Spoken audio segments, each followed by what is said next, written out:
Hey guys, I wanted to just quickly talk about the idea of waking up and probably just draw from the magical book of Mr. Alan Watts around this idea of waking up, because you hear this a lot.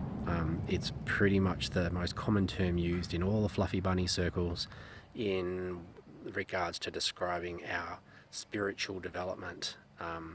You might say moving from 3D to 5D, whatever way you want to put it, doesn't really matter. But I wanted to talk about the term waking up because the further along my path that I've gone, the more I've come to really appreciate that it is the most accurate term we can use to describe the process. If the process is getting from A to B, unevolved to evolved, human to spirit, physical to crystalline, whatever. I like the idea of waking up. I like that term, and I'll explain why.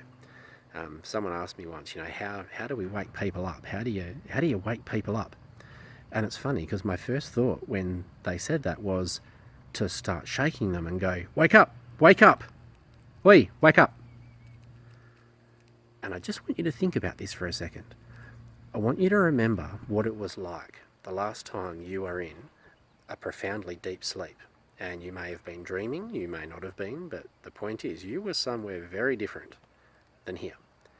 And someone either abruptly or quietly started waking you up, saying, hey, wake up, time to wake up.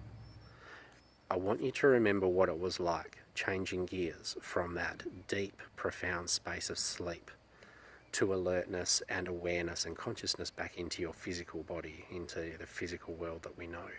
I want you to really kind of feel and recall the experience of that gear change from sleep to awake, or from one state to another state.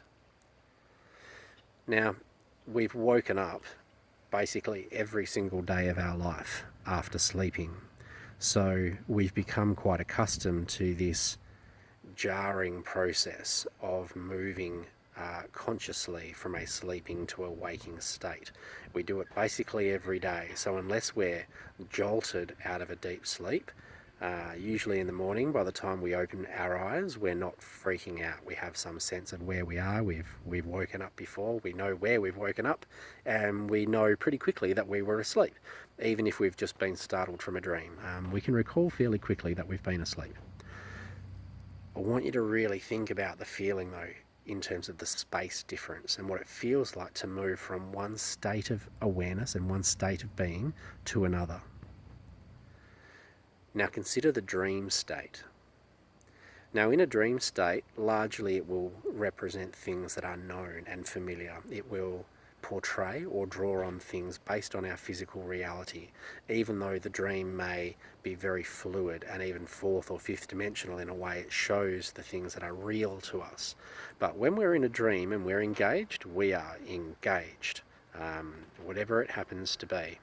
And when someone is trying to wake us up while we're asleep and deeply engaged, it's very slowly we can start to feel being drawn out of that space. We feel something's getting disrupted, and then suddenly we're awake here, and then it takes a few minutes to get oriented and grounded where we are. But they are two distinct spaces, make no mistake. The space we are in consciously in our sleep space is completely different to the conscious space we are in while we are awake in the world. And I liken spiritual awakening to this exact same experience. I truly believe that we are dreaming. And you hear that kind of idea a lot and you go, yeah, okay, what if this is just a dream and when we die we wake up? Yeah? Well, I want you to really think about that because you hear that a bit and you might have thought about it, but I want you to really think about it. Because how do you know that everything you call real life and your life is not just a dream? Because the fact is, in a dream, it is as real as you swear everything is as real right now.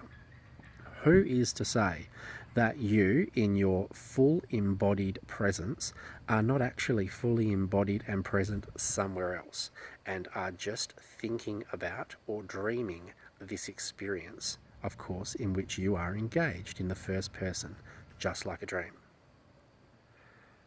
get clear on that distinction between those spaces, if you can feel the jarring process of having to move and change gears from one experience to another that don't remotely relate, one reality is nothing like the other reality potentially. If you can imagine that experience and then start to develop a sense of seamless comfort and ease in the way that you can move between realities in a conscious way, that if you were woken up sharply and suddenly, that you would be able to hold some balance and some equilibrium as you moved into your physically waking state and then moving back again and so forth. When there is an ease in that process and there is not a jarring or a jolting and a shock between moving from A to B, then suddenly there is no A to B. B becomes our reality, where we are moving to becomes our conscious state. And it puts a new perspective on where we are right now and what we call our real life as different to our sleeping state. Just consider the possibility that everything we know, including our physical sleeping, is all a sleeping state. And therefore, somewhere else, we are the sleeper. Where are we?